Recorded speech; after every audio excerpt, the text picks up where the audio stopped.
so long is like alchemy.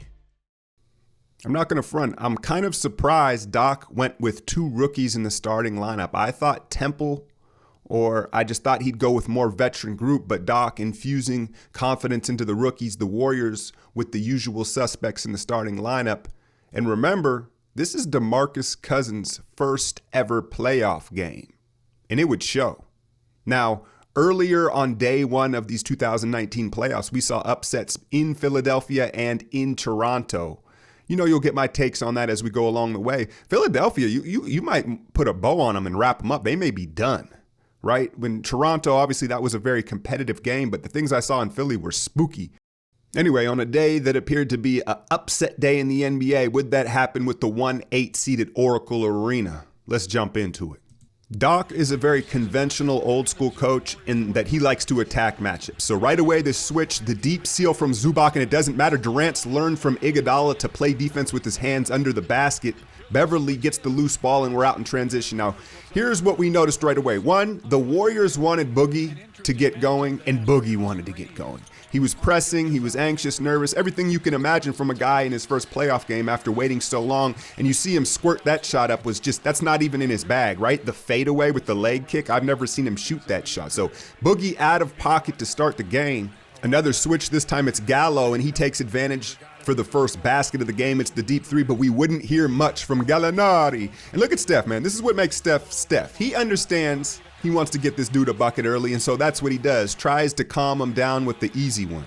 But even with all the experience, even this Warriors team is kind of worked up and a little overzealous to start the game. You see Steph battling DeMarcus for the rebound out of bounds. But there was a noticeable energy and pep in everybody's step, as there should be. Early turnover. Draymond was probably most fired up, and it led to some early turnovers. And then this looked worse than it was. He tried to sell it. He hit the floor hard, but it looked like mostly ball. And if Draymond was on the other end, he wouldn't want that whistle blown. But I was like, oh man, I hope this doesn't start too early, right in the ref's face. You see them dare Beverly to shoot that 3, and we're going to see that all series long. Now, Doc's game plan was to double KD, and they were going to let DeMarcus free, naked at the top of the key, and I think it kind of surprised DeMarcus. I don't think he's ever been treated that way in his basketball career, and he knocks the first 3 ball down.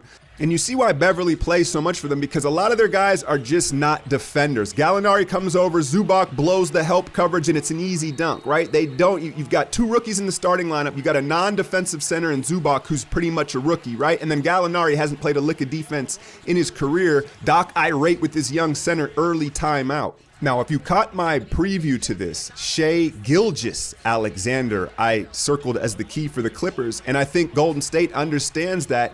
And that's why you see Draymond starting the game on their rookie guard, making sure he doesn't get comfortable offensively. And this is just fundamentals. Catch the ball with 2 hands. You see this all the time at the youth level when there's a press, when the game gets intense, right? And kids try to play with 1 hand, make catches, dribble off the catch, right? There's the easy turnover. There's a nice dime and an and 1 finish for Draymond. It's go time for him, right? And his offensive aggression to start this game was huge. Now, Shamet, the rookie, remember Sir Lancelot coming over from the 76ers. Klay just put the clamps on him. He has a similar skill set to Klay Thompson. He doesn't have the build, but turnovers were the story early. Again, part of it was adrenaline, but some of it was just pure lack of execution. There's the double on Durant. He forced that one up, but for the most part, Durant saw the doubles and understood when they were coming. You could look at these turnovers kind of as a good thing almost, because it was like they were pretty egregious, and yet the Clippers didn't really take advantage of it. It didn't take long for Doc to go to Trez and Lou Williams, and then we went right to work on Lou in the block, and that's just the problem. None of his best players really defend well. That's ultimately the predicament they're in. Lou, the nasty hang crossover on the pick, got Klay for the pull-up. Then KD springs free for the 3. I think we're going to see the Warriors figure out as the series goes on. As you see Shai gets over there and gets Steph at the rim, they don't really have shot blockers. Zubac's big and Harrell is physical, but they really don't have a true rim protector. Draymond knocks the 3 ball down and he lets Doc know immediately. Remember in that late regular season matchup, Gallinari did not play. He doesn't look great. He never moved great, but he doesn't look good at all moving up and down the court. You see him get snuffed out there. Steph pulls up from 28 feet. He got him. Another story that may have gone unnoticed was Kevon Looney, a game-high plus 30, 5 boards, 6 points in 17 minutes, and he may play more as this series goes on. Another turnover. Draymond, look, he had 6 of them. And what I referred to earlier about the good thing about the turnovers, I know turnovers are never good, but they were almost unforced. They're easily correctable, is what I meant by the turnovers early in this game. You see McKinney get Beverly at the rim, and then Draymond is going to hit his second three of the first quarter. And the funny thing is, Draymond knows, as well as Doc and everybody in the arena knows, like if Draymond's hitting threes, you might as well just load up the bus. Another one, and again, that's just not a forced turnover, right? That's Draymond ripping the ball inaccurately because he's so fired up. So I don't expect these dumb turnovers throughout this series once they've calmed down. Montrez really started to go to work. The Lou Williams, Montrez Harrell is their bread and butter. Steph kicks out, and I thought this was huge because McKinney, he didn't look great defensively, but for him to hit a three in his first playoff game shows that perhaps he's ready for the moment. You know who isn't? Quinn Cook. Just completely gets blown by in transition for the easy dunk. And then more DeMarcus struggling. They're doubling a little bit, but I think if we really want to help him get going, let him catch it deep. 4 out and let him operate and force the double. Him catching at the top, he's not comfortable for whatever reason right now at the top. Let him operate in the post. He gets hit with the travel there. And then Lou, he's just a magician out of the pick and roll. As you take a look at Dell sitting next to Draymond's mooch brother. I'm kidding. I have no idea who that is. Now, y'all know I've been harping about Quinn. I know he's been shooting the lights out, but I've kept repeating myself through the end of the season like, yo, we can't play him in the playoffs. And sure enough, Kerr plays him to start the second, and you could tell he just wasn't ready. He was getting torched. And then watch DeMarcus here. Like, he needs to be more aggressive. Kicking that to Iguodala there, it's not going to work. That's not going to work. Again, with the second unit, I'd like to see him catch the ball in the paint 4 out, especially if you're using Quinn as a shooter in there. So Bogut comes in out of a timeout, and KD gets to his sweet spot. Now, obviously, Steph was the headliner, and doing what he does doesn't surprise me, right? It shouldn't. But look at his defense. That's what shocked me. A career-high 15 rebounds, and what you noticed was he's a lot stronger than Gilgeous, right? And you saw it play out throughout the game with him kind of big boying him. Harrell cleans up the glass. And honestly, he was dominant once he entered this game in this first half. Him and Lou with this slicing kind of transition pick and roll game. He is a small ball center that's a tough matchup. We don't really have an answer for him. Watch this lob is a little bit late. Made me nervous, but Bogut with the soft touch. Didn't expect to see him play. I really didn't, but he came in, I think, part because of DeMarcus' struggles.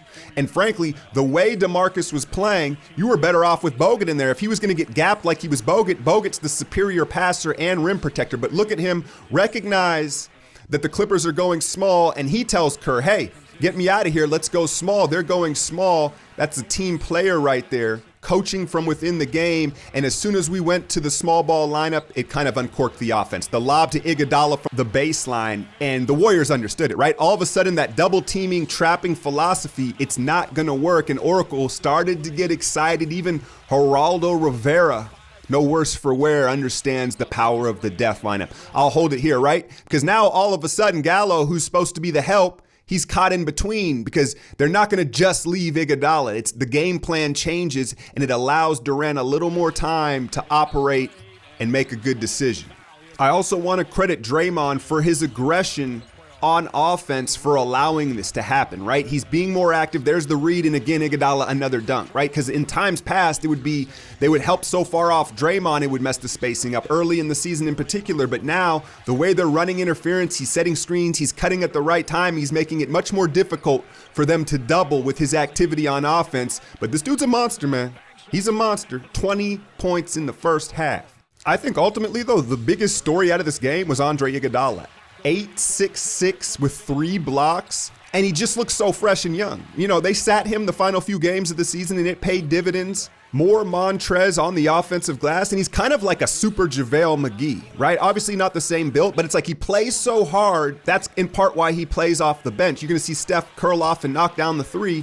But I think it's almost fool's gold if you're the Clippers because, yeah, maybe that's when he's at his best, playing the 5 and going small. But then what are you doing? In turn, you're allowing maybe the greatest lineup of all time to get on the floor in the death lineup. And he had like 20 points, right? And then he hurt his right thumb. What do you know? Draymond was around when that happened. But he hurts his right thumb, and he was almost, I think he scored like 4 points after that in the rest of the entire game. Look at Looney set that wall of a screen. Steph, time to set his feet. You know what's happening. And then if there was a turning point, this was the play. Watch Lou Williams jump into Steph, right? That's a very Harden-esque attempt at drawing the foul. And for whatever reason, Lou loses his mind. Sweet Lou Williams loses his mind. Steph the Hezzy finished with the left hand and he's rolling, but out of nowhere, this completely discombobulated this Clippers team, and they lost their composure in the final minute of a half where they should have been proud of the way they played. They were competitive. They were keeping themselves within striking distance. And it's just unlike Lou Williams, who's a cool customer, and it fired Steph up, right? And I just don't really understand it because it just appeared to be one bad call. Usually it's an accumulation of things that add up, right?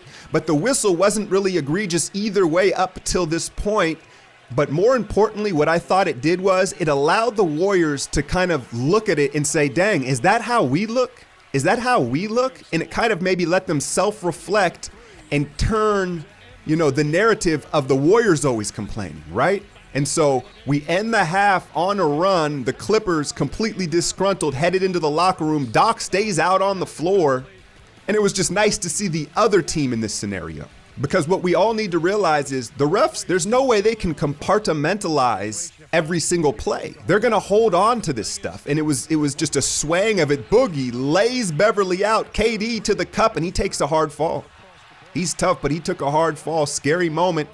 Looks like the tailbone.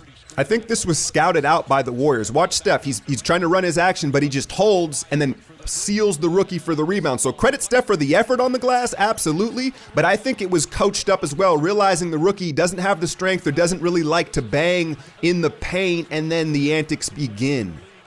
Pat Booty Scratcher Beverly breathing his dragon breath all over Slim. Thank God he's a head above him. Otherwise, that breath would be all in his shit. Now, Klay, kind of a quiet offensive night. 5 of 14, only 12 points, in part because of the way they were leaving DeMarcus. But I thought overall his defensive effort, I thought he was the best defender on the floor all night long. And I think he's going to have a big series because I don't think they can stick to this game plan because I don't think DeMarcus will allow it. But he had several just hold your ground verticality blocks coming from the weak side. And then this was the miss where when you miss that bad, then it's like, all right, it's in his head, right? He's missing far to the right. Steph again on the glass, and he makes him pay. But that three from Boogie let me know, like, all right, let's get him off the three-point line. Why don't we run Boogie on the post and head knock? Let Durant play the top of the key role. Turnover, Gallinari out in transition. This is another scary moment because you're going to see Durant, and it looked like he was grabbing his hand or his wrist. And I was like, oh, man, because if it's a thumb or something, that can be very debilitating for a basketball player. But then on second look, it looks like he took a shot to the rib right there from the knee, and there was a delayed reaction to the pain of it, but Durant would stay in the game. Overall, I think our defense was just tremendous. Everybody really tuned in and turned up another level defensively. My biggest critique was how they were trying to utilize DeMarcus. Now, let's look at Looney here. Let's just put DeMarcus down there in that ghost baseline role. Let's take him off the three-point line where he can just rumble and get more comfortable and perhaps get Montrezl Harrell in some foul trouble. Looney might be the best option when Lou Williams in the game because he's so patient. He's patient enough to let Lou mess up, and then flashbacks of Houston. My goodness, if Steph would have went over the table on that, remember when he had the concussion on the neck, and these guys are amped up. They're humans. They're excited. They know this is go time. And so you're seeing them get a little bit out of pocket with some things you don't normally see. Thankfully, Steph falls on the right side of that. Another thing I'd like to see, if they're going to continue to use Beverly on Durant, let's have him catch it deeper in the paint. It will put a lot more pressure on the Clippers' help defense having to make decisions. Steph, right place, right time, takes the charge out in transition. Garrett Temple, I think we're going to see Doc try to lean on him as the series gets away from them. That's just kind of their only other option on the wing. Lou starts to get going here to end the third.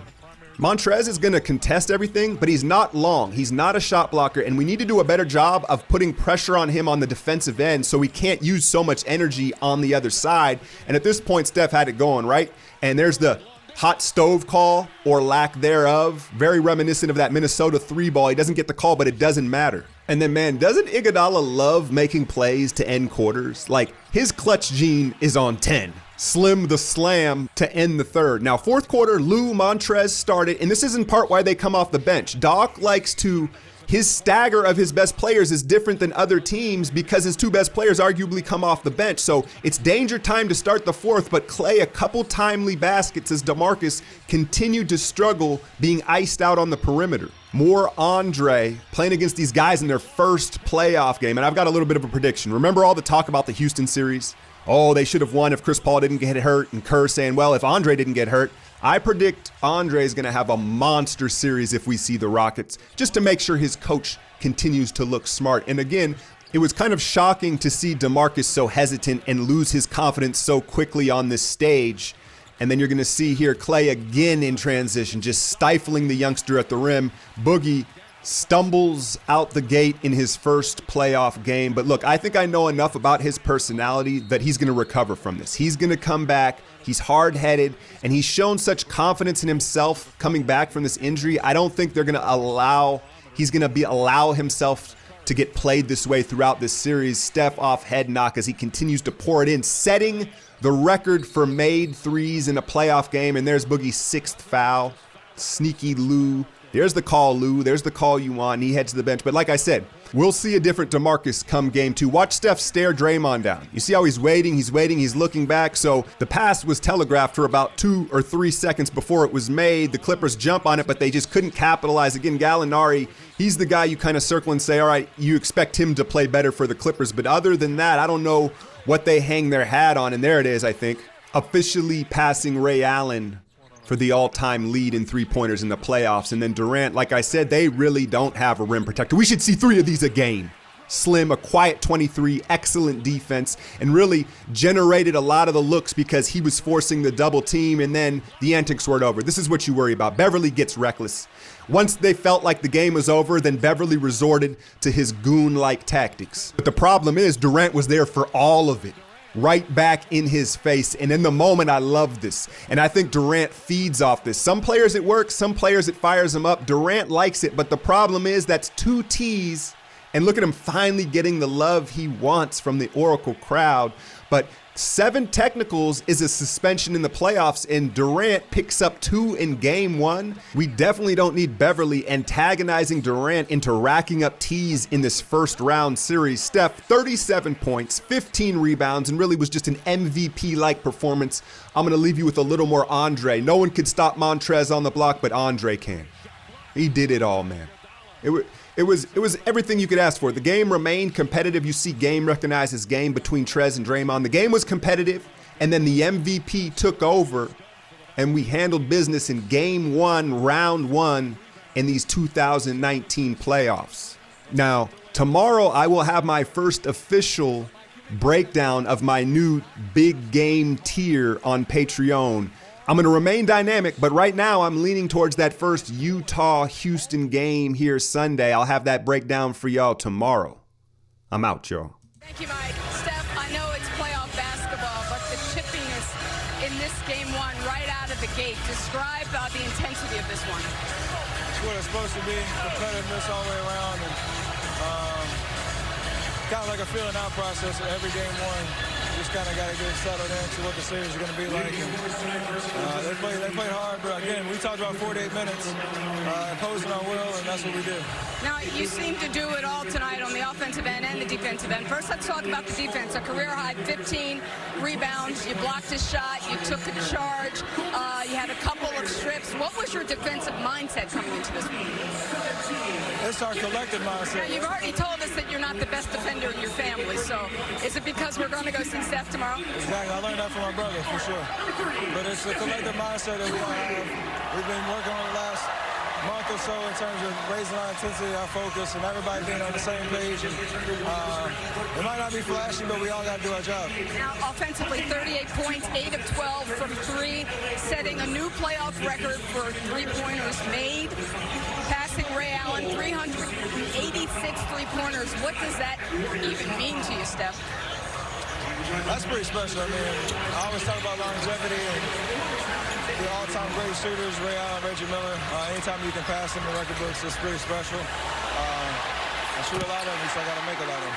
And one more question, just out of curiosity. Guys wanted to know, why'd you change your shoes? You're wearing mismatched shoes now. I'm going to keep that to myself. It looks good, though. All right. Thank you.